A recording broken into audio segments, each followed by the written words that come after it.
Jacques Attali, bonsoir à vous. Aujourd'hui, comme c'est vraiment par hasard, j'ai écouté votre interview sur C8, BFM TV, RMC, là. Elle est là, j'ai écouté votre interview. J'étais en train de travailler sur la relation Algérie-FMI, Banque mondiale. Hein. Banque mondiale, et la relation Algérie, certains pays où sévit votre monnaie, la monnaie française, qui s'appelle le franc CFA, la monnaie criminelle. Donc à la fin, vous avez vous avez répondu à une question sur l'Algérie, et vous avez, dans votre réponse, vous avez dit, vous avez suggéré à la jeunesse algérienne de faire évoluer le régime algérien. À la jeunesse algérienne, je reprends exactement vos mots. M'excusez.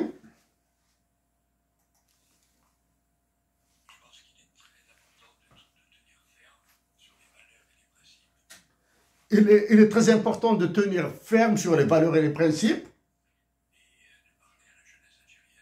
et de parler à la jeunesse algérienne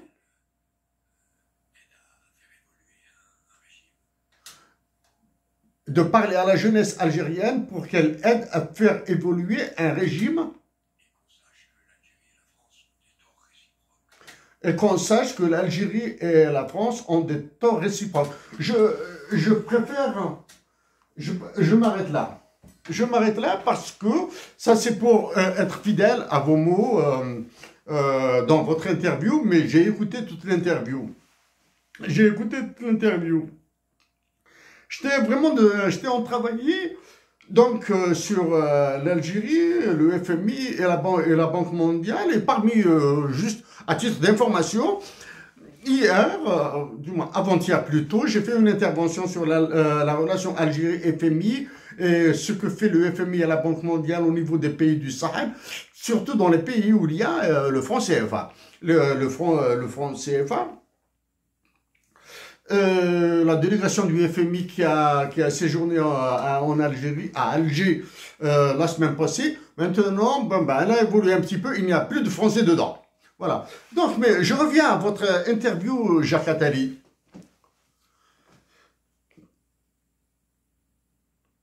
Vous avez été non, vous n'avez pas été à la limite de l'indignité. Vos réponses sont minables. Elles sont tristes. Elles réduisent de votre certaine positive crédibilité dans les milieux français et dans les milieux francophones qui vous écoutent. Je reprends quelques-uns de vos éléments de réponse à l'interview qui a été conduite par une dame. Donc, premièrement, vous avez encensé Emmanuel Macron, c'est votre roi. Donc, il vous a mis à genoux. Tous. Et cette légende qui dit que vous avez formé Emmanuel Macron, quelque chose comme ça, que vous l'avez pris sous votre aile ou quelque chose comme ça, ça est une légende surfaite. Hein? C'est une légende sur laquelle vous avez surfé. Des hommes aussi intelligents et aussi mégalomanes qu'Emmanuel Macron sont ingérables. Ce sont eux qui gèrent. D'accord? Je viens directement à mon pays, l'Algérie.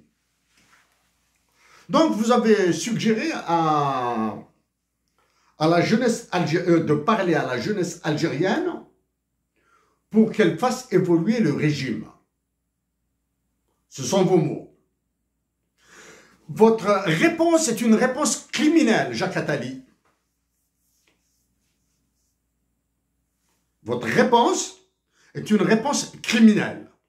C'est-à-dire, vous appelez la jeunesse algérienne à se soulever, à organiser des émeutes, de la violence, pour faire évoluer le régime. algérien. Ce régime algérien que vous refusez de qualifier d'autocratie, de dictature, de kakistocratie, rien. Donc, votre réponse est une réponse d'un criminel.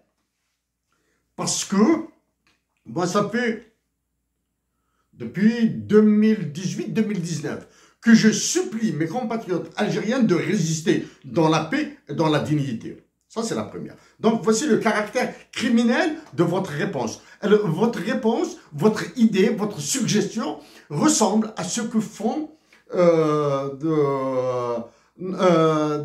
National Democratic Endowment, de NED, aux États-Unis d'Amérique. Vous ressemblez à George Soros. Ça, c'est pour l'Algérie. Donc, je profite pour dire à mes compatriotes algériens de faire tout ce qu'ils veulent, sauf suivre vos conseils. Ça, c'est un élément. Ça, c'est un élément. Vous avez dit que l'Algérie et la France ont commis des torts. Chacune a ses torts. Ça, vous n'êtes pas dans le caractère criminel, vous êtes dans le caractère hypocrite. Vous êtes, si j'évite de reprendre l'expression d'un révolutionnaire algérien qui a participé à la libération, entre guillemets, de mon pays. J'éviterai. Je suis tenté. Je suis tenté de reprendre son expression, mais je refuse d'associer ce révolutionnaire algérien pour qui j'ai énormément de respect. Donc, vous avez dit que l'Algérie et la France ont des torts. Il y a un et un seul tort. C'est d'abord l'occupation de l'Algérie par la France, et ce sont tous les ravages, tous les génocides, tous les crimes contre l'humanité commis par la France, par l'armée française en Algérie. La nation algérienne a résisté depuis de 1830 jusqu'à 1962. Cette résistance a été semée de révoltes, d'insurrections, qui ne peuvent être que violentes. Ça, c'est là. Vous ramenez un colonialisme d'extermination au même niveau qu'une révolution et une guerre de libération. C'est de la honte. Jacques Attali, vos mots sont de la honte. Ça, c'est pour le côté guerre de libération. Donc, je répète, je supplie mes compatriotes algériens de demeurer pacifiques et de résister dans la dignité. Ça, c'est ce qui concerne l'Algérie. Je suis parmi ceux qui disent que la nation française et la nation algérienne peuvent construire un meilleur avenir, c'est-à-dire un avenir qui sera toujours déséquilibré en faveur de la France. Que ce soit dans la culture, que ce soit dans l'histoire, que ce soit dans l'économie, que ce soit dans la recherche scientifique, que ce soit tout. Je reste dans la guerre de libération nationale. Dans votre interview qui a duré à peu près une vingtaine de minutes, vous avez cité l'entente entre l'Allemagne et la France, et vous avez dit que ces deux pays ont mis une dizaine d'années pour dépasser leur querelle, leur mésentente, leur inimitié, leur adversité. Complètement faux. Complètement faux, Jacques Attali. Pour qu'elle dépasse, pour que la France dépasse, l'Allemagne dépasse leur querelle, leur mésentente, tout ce que vous voulez, il avait fallu un procès Nuremberg. Et ça, la France n'a pas subi son procès Nuremberg pour ce qu'elle a fait en Algérie et dans toute l'Afrique. Ça, c'est la première. Deuxième argument. Il avait fallu la bataille menée par John Maynard Keynes pour dire que les sanctions imposées à l'Allemagne sont criminelles, seront contre-productives. D'accord? Jacques Attali, vous, ancien conseiller de Mitterrand, vous êtes à côté de vos pompes. Vous avez été complètement à côté de vos pompes. Ça, c'est pour le côté comparaison que vous avez faite entre la relation entre l'Allemagne et l'Algérie, l'Allemagne et la France et son évolution, et entre l'Allemagne, l'Algérie et la France et son évolution. Ce que vous avez oublié de dire pour que l'Allemagne et la France évoluent dans le sens que vous avez sous-entendu, c'est qu'il y a des leaders, tant en Allemagne qu'en France. D'accord? Il y avait de la démocratie, une certaine forme de démocratie, au moins des élections libres. Ok?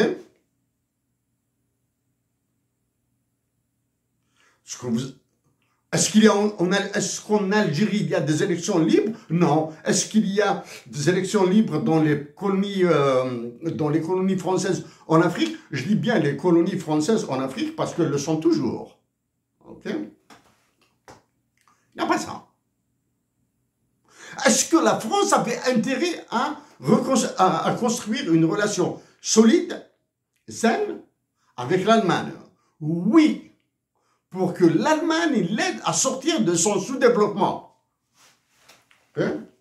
Parce qu'il fallait un tracteur pour l'Europe. Et le tracteur pour l'Europe ne pouvait être que l'Allemagne. Ok? En plus, bien sûr, du plan Marshall conduit par les États-Unis d'Amérique que vous avez lynché. Donc voici pour eux. Jacques Attali, là maintenant,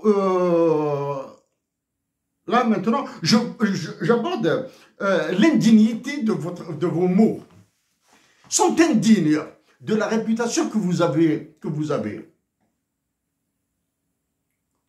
En France, des compatriotes se font assassiner. Aucune réaction. Des hommes comme vous. Ok?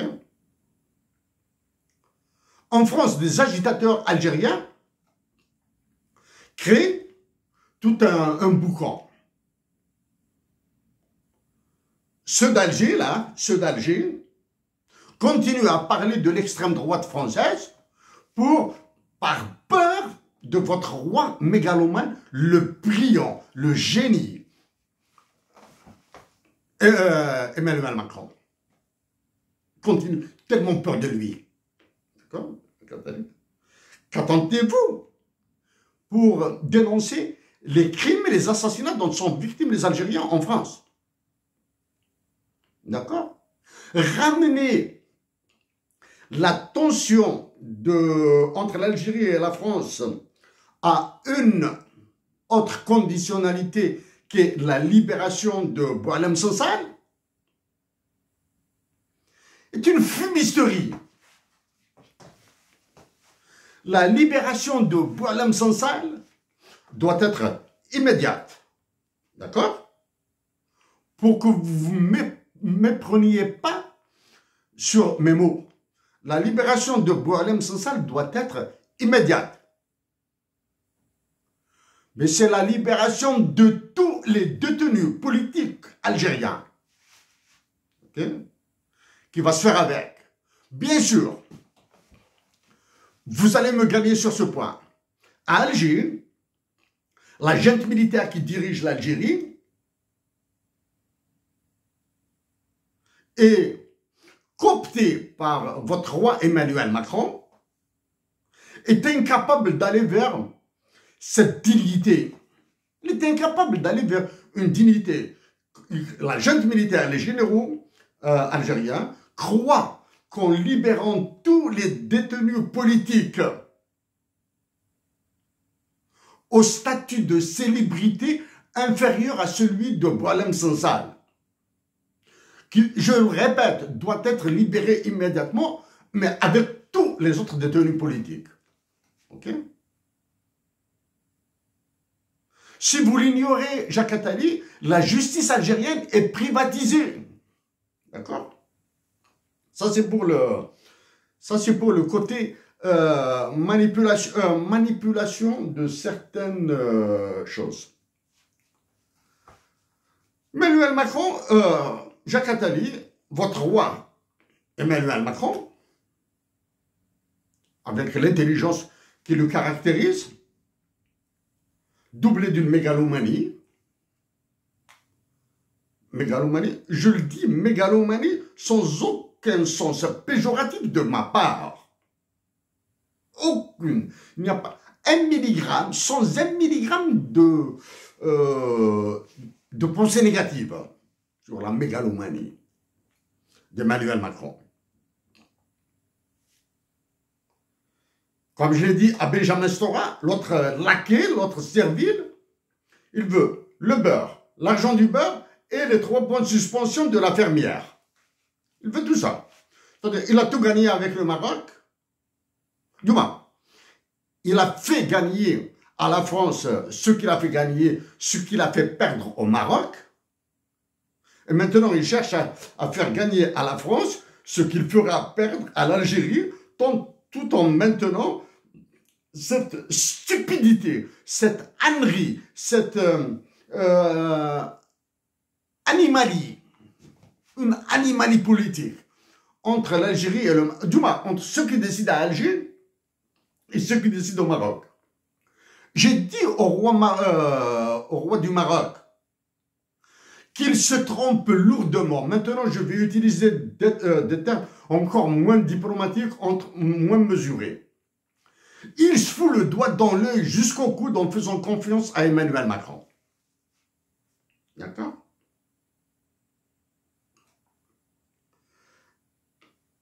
Deux derniers éléments sur l'Algérie et la France. Il y a le problème du Sahara occidental, un problème, la question, tout ce que vous voulez là. L'Organisation des Nations Unies est incapable de la régler. J'ai écrit à tous les représentants du secrétaire général de l'Organisation des Nations Unies qu'il avait nommé pour cette affaire du Sahara occidental. Je les ai tous saisis. Je les ai saisis en termes de droit international. Vous avez parlé de traité. Je les ai saisis en termes, en caractère humanitaire. Mais aucun n'a réagi. Sachant que j'ai eu des réponses d'anciens secrétaires généraux des Nations Unies. Voilà.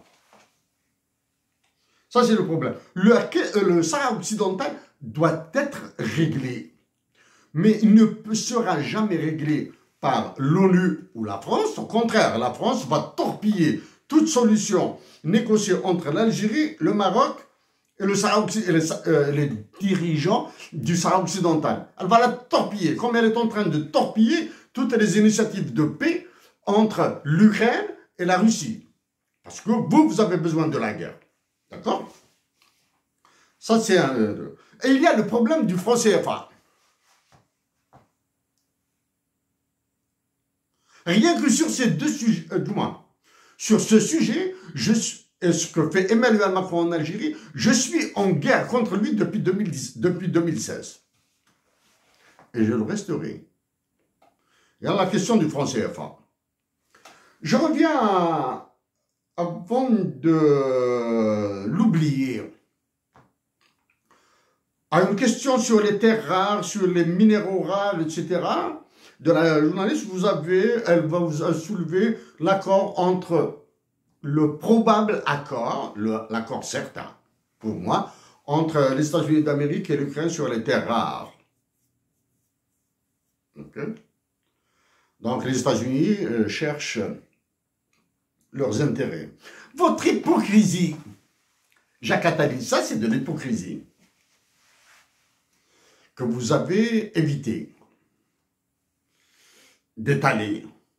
C'est-à-dire, insidieusement, vous dites à Emmanuel Macron qu'il doit tout faire pour monopoliser, pour s'accaparer les terres rares dans les colonies françaises en Afrique, y compris en Algérie, au Maroc et en Tunisie. Je cite la Libye, la Libye c'est pas une colonie française, d'accord? Le Mali, le Burkina Faso, le Sénégal, le Niger, la République centrafricaine, il doit tout prendre là-bas. Le Tchad, il doit prendre tout. Tous les minerais rares doivent être pris par Emmanuel Macron. Et il est capable. Et la nation française doit se mettre à genoux, faire des courbettes. Et Emmanuel Macron, il est en train de gagner l'avenir de la France. Il est en train de vous le gagner. Pendant qu'il fait gagner l'avenir de la France, les Africains, et parmi eux les dirigeants, les décideurs algériens, font perdre l'avenir pour la nation algérienne.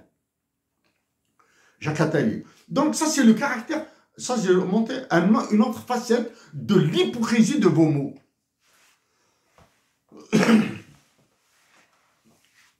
Maintenant l'insulte. Mais alors là, dans vos réponses, c'était vraiment vos réponses concernant les États-Unis d'Amérique étaient de l'insulte de premier choix. Quand vous dites que l'actuel président des États-Unis d'Amérique et le système politique qu'il est en train de mener risque va vers l'instauration d'une dictature aux États-Unis d'Amérique. Ce que vous fantasmez ou vous cauchemardez?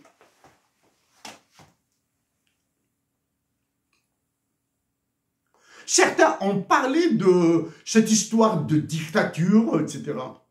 Un peu partout. Donc, ce que vous avez dit s'applique à la France. Sans aucune gêne, vous avez cité Jeff Bezos, le propriétaire du Washington Post. Sans aucune gêne. Vous avez cité Jeff Bezos. Jeff Bezos incarne tout ce qui a le retour, l'instauration de l'esclavage par le capitalisme ultralibéral, par le libertarianisme. Jeff Bezos l'incarne. D'accord? Mais Jeff Bezos a commencé à vendre des livres dans un garage. Ensuite, il est monté un peu plus haut. Ensuite, il a fondé Amazon. Ensuite, il a acheté le Washington Post. Ensuite, il fabrique des fusées qu'il envoie au-delà de la stratosphère. Ça. Cette progression de l'individu américain, vous crachez dessus. Parce que ni en Algérie, ni en France, n'existent des personnes de ce calibre. Okay? Ce que en allant dans le sens de l'Amérique dictature, en focalisant sur l'actuel président des États-Unis d'Amérique, vous oubliez le réseau des universités américaines, tous les penseurs qu'il y a dedans, y compris l'auteur de Meritocracy, Michael Sandel, professeur de philosophie. Il faut lire ses livres, il faut écouter ses interviews et voir le recul là, sur sa position. L'autre élément, vous avez évité de citer Elon Musk, qui est très proche du président des États-Unis d'Amérique. Et pourtant, c'est un Sud-Africain, Canadien de citoyenneté, il est Canadien, Elon Musk, est Canadien. et il décide aux États-Unis d'Amérique dans le gouvernement fédéral. C'est-à-dire, il rentre au bureau ovale comme s'il rentrait dans une buvette. Sud-africain, de nationalité canadienne, qui décide aux États-Unis d'Amérique. Est-il possible d'imaginer cette situation aux États-Unis, en France ou en Algérie? Non. Tout ce que vous avez dit à propos du président des États-Unis d'Amérique et de ce qui se passe actuellement aux États-Unis d'Amérique s'applique en pire en France. Et ce, grâce ou à cause de l'intelligence de votre roi Emmanuel Macron qui vous a cloué le bec. À vous, Jacques Attali. Et aux autres. Encore. Avance. Comme toutes ces personnes qui ont peur de prendre position pour la Russie, ou au moins critiquer légèrement l'Ukraine, ceux qui décident pour l'Ukraine, hein. Vous avez peur de le dire. Vous avez peur de critiquer au moins un petit peu, un tout petit peu, ceux qui dirigent l'Ukraine. Et parmi eux, il y a une mafia là. Hein. Mais quand il s'agit de la Russie, allez, la voie est libre. La voie est libre. Ah bon? Parce que vous avez aimé la Russie, une certaine Russie qui a été démolie par les USA. Ronald Reagan. La Russie de Mikhail Gorbatchev. Vous aimez cette Russie qui est faible. Vous avez aimé la Russie de Boris Eltsine. Ah non, mais la Russie dirigée par Vladimir Poutine, non.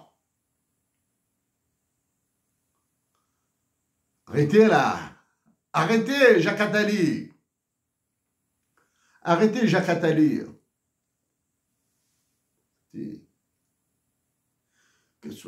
Votre roi Emmanuel Macron, là, il vous prépare une révision de la Constitution.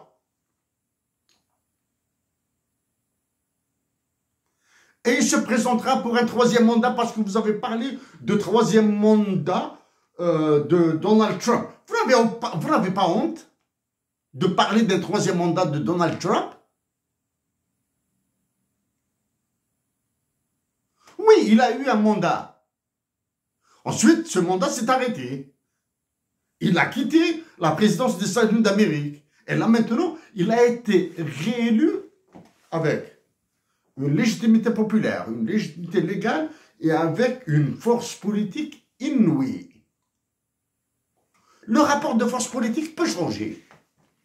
Mais la légitimité populaire du président des États-Unis d'Amérique, personne ne peut la contester. Mais par contre, la légitimité populaire de votre président, est-ce que vous pouvez la contester un petit peu? La légitimité populaire de celui qui se prend pour le président de la République en Algérie, alors que réellement, il n'occupe que la conciergerie de Macron, à Alger.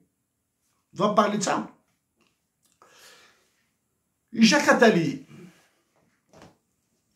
je reviendrai sur cette idiotie, ce comportement complètement débile, stupide, de ceux qui décident à Alger.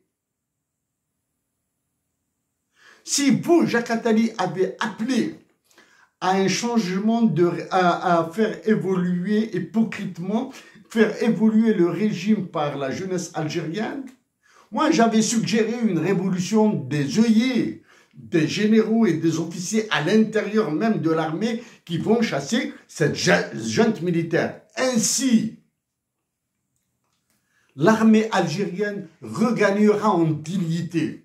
L'armée algérienne est une armée patriotique parce qu'actuellement, elle a les caractéristiques uniquement d'une dictature. Okay? Nous éviterons des bains de sang. Et les Algériens poseront les vrais problèmes entre l'Algérie et la France, et débattrons de vraies solutions.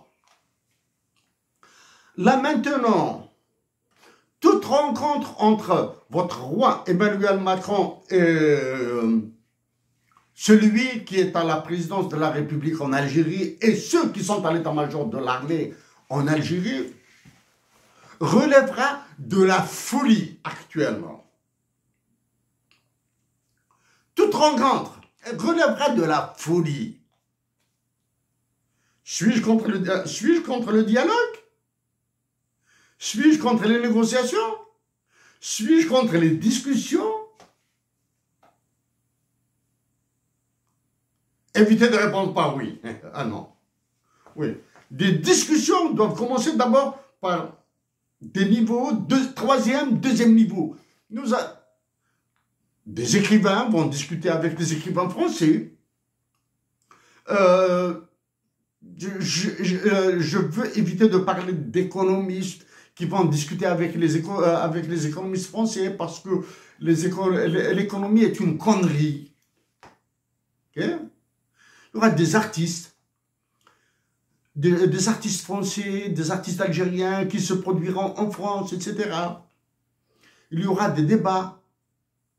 Et dans ces débats, quels sont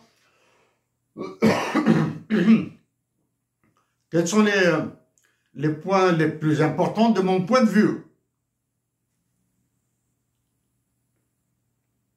C'est de remettre à l'honneur tous les Français qui ont aidé la révolution algérienne. Les remettre à l'honneur en Algérie.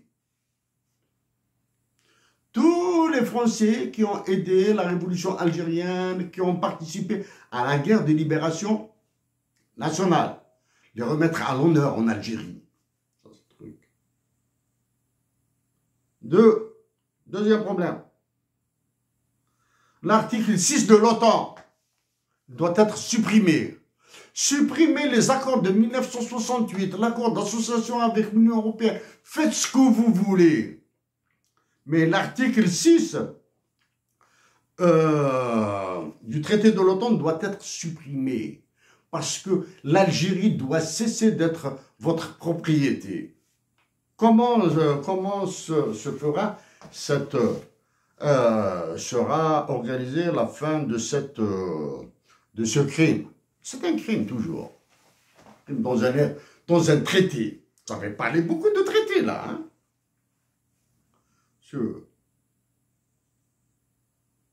Les juntes militaires qui dirigent le Mali, le Niger, le Burkina Faso, etc. Et les dirigeants du Sénégal, Sénégal que je dois citer, hein, Ousmane Sonko et Bassirou Diomaye Faye, plus ceux qui sont en Côte d'Ivoire et au Cameroun, les Ouattara and Co. Et ils doivent se réveiller. Comment se réveiller? En décrétant leur monnaie nationale. Jacques Attali, vous avez été... vous avez été ce que je vous ai dit au début.